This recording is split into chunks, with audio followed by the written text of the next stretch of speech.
Hello guys, welcome.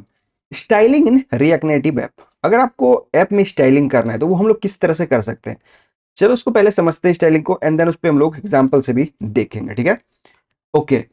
React Native doesn't use regular CSS to style component. जो React Native है वो regular CSS जो आप use करते हो उस तरह से ये CSS common style for dot CSS file जो बनाते हो उस तरह से यहाँ पे काम नहीं करता है ये। ठीक है, okay, in React Native you use JavaScript to style your app instead of CSS। यहाँ पे JavaScript यूज करना पड़ता है इंस्टेड की CSS। कैसे करना पड़ता है वो हम लोग अभी देखेंगे, बहुत ही इजी है। Style name in React Native are written in camel case. For example की camel case like background colour.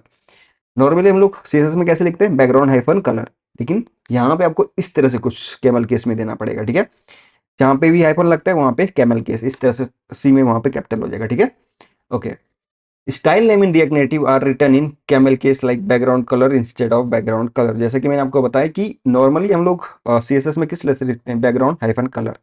But जो हाइफन वर्ड के जो अब रिएक्ट नेटिव में लिखोगे, क्योंकि वहां पे जावास्क्रिप्ट में लिखना पड़ेगा, तो जो भी हाइफन के बाद लेटर होगा, फॉर एग्जाम्पल कि यहाँ पे सी है तो यहाँ पे देखो कैपिटल लेटर में आएगा। सो इस तरह से यहाँ पे आप सीएसएस लिख सकते हो रिएक्ट नेटिव में। ठीक है, सो अब एक काम करते हैं, यहाँ पे आते हैं। सो अभी देखो यहाँ पे आपको जो यहाँ पे रिएक्ट नेटिव लिखा है वो कहाँ पे चला गया। ठीक है, क्योंकि हमने यहाँ पे कोई स्टाइल अप्लाई नहीं किया हुआ है। ओके, दो तरीके से कर सकते हैं, एक तो इनलाइन है, दूसरा हम लोग यहाँ पे अपना एक तरफ फाइल बना सकते हैं, उसको यूज कर सकते हैं। सो यहाँ पे हम लोग कहते हैं स्टाइल। ठीक है, यहाँ पे फ्लेक्स कहते हैं इसको वन, नॉर्मल जो सीएसएस है। जस्टिफाई कंटेंट को कहते हैं सेंटर, एंड अलाइन आइटम को कह देते हैं हम लोग यहाँ पे सेंटर। सो अब क्या होगा, यहाँ पे ये सेंटर हो जाएगा। अब हम लोग यहाँ पे बैकग्राउंड कलर यूज कर रहे हैं। सो मैं कहता हूँ बैकग्राउंड कलर इस तरह से, देखो इस तरह से। एंड मैं यहाँ पे कहता हूँ फॉर एग्जाम्पल की स्काई ब्लू। ठीक है, so sorry sky hyphen blue है क्या, और एक काम करते हैं ऐड कर देते हैं। ठीक है, ओ सॉरी हमने यहाँ पे कॉमन ही दिया है, इस वजह से हो रहा है। सो इस तरह से देखो यहाँ पे हमने किया, एंड अगर हम लोग इसको ब्लू कर दें या पिंक कर दें, सो अभी देखो ये पिंक हो गया। यहाँ पे देखो किस तरह से दिख रहा है आपको, ये पिंक, ये पूरा का पूरा स्क्रीन में बैकग्राउंड कलर दिख रहा है आपको। एंड्रॉयड में देखते हैं इसको, यहाँ पे देखो यहाँ भी आपको पूरा स्क्रीन में इस तरह से दिख रहा है। बट जिस तरह का फोन होगा उस तरह से आपको यहाँ पे व्यू दिखेगा। ठीक है, क्योंकि ये फुल स्क्रीन वाला फोन है इसलिए आपको यहाँ पे फुल स्क्रीन दिख रहा है, कहीं कहीं पे स्टेटस बार में आपको वो चीज़ नहीं दिखेगा। तो यहाँ पे जिस तरह की आपको अभी दिख रहा है, लेकिन हो सकता है कहीं से कोई कोई फोन होता है जिसमें कि स्टेटस बार के पास पूरा स्क्रीन नहीं होता, उसके नीचे तक की होता है, करेक्ट। सो उस तरह से आपको व्यू दिखेगा। तो इस तरह से हम लोग यहाँ पे इनलाइन स्टाइल कर सकते हैं। ठीक है, एंड मल्टीपल स्टाइल इस तरह से यहाँ पे हम लोग लिख सकते हैं, कोमा सेपरेटेड इस तरह से।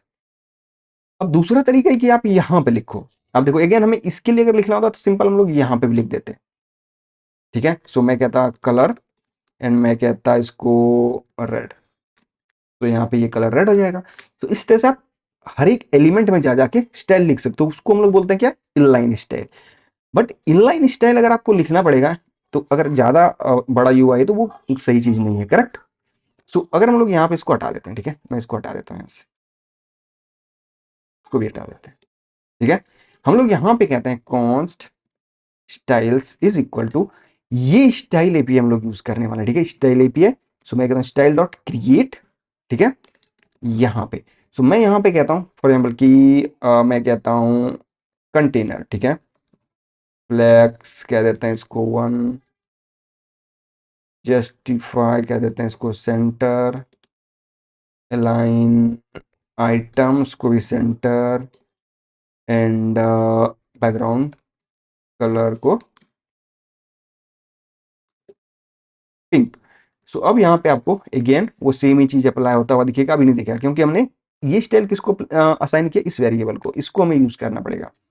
तो मैं कहता हूँ स्टाइल एंड डॉट कंटेनर, तो अभी देखोगे तो यहाँ पे वो अप्लाई हो जाएगा। अब मल्टीपल भी बना सकते हैं, फॉर एग्जाम्पल कि मुझे टेक्स्ट के लिए बनाना है ना, सो मैं यहाँ पे कहता हूँ मेन टेक्स्ट।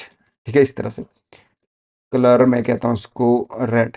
सो अब हम लोग इसको कैसे यूज कर सकते हैं, simple style and styles dot main text. तो यहाँ पे देखो रेड हो गया। तो इस तरह से आप यहाँ पे क्या कर सकते हो, मल्टीपल यहाँ पे यूज कर सकते हो, बना सकते हो। अब ये क्या है, एक ऑब्जेक्ट एक तरह से। ठीक है, तो इस तरह आप बना सकते हो एंड इसको एज ए वेरिएबल में हमने डिफाइन कर दिया एंड इसको यूज कर सकते हो। दूसरा तरीका एक फाइल के अंदर बनाओ, इसको यहाँ पे सिंपल एक्सपोर्ट करो फाइल से एंड डायरेक्ट इसको आप यूज कर सकते हो सिंपल, ठीक है, उस तरह से भी कर सकते हो एंड क्योंकि अगर कॉमन बनाना है तो, ठीक है। तो इस तरह से हम लोग यहाँ पे स्टाइल अप्लाई कर सकते हैं एंड उसको यूज कर सकते हैं, बहुत ही ईजी है।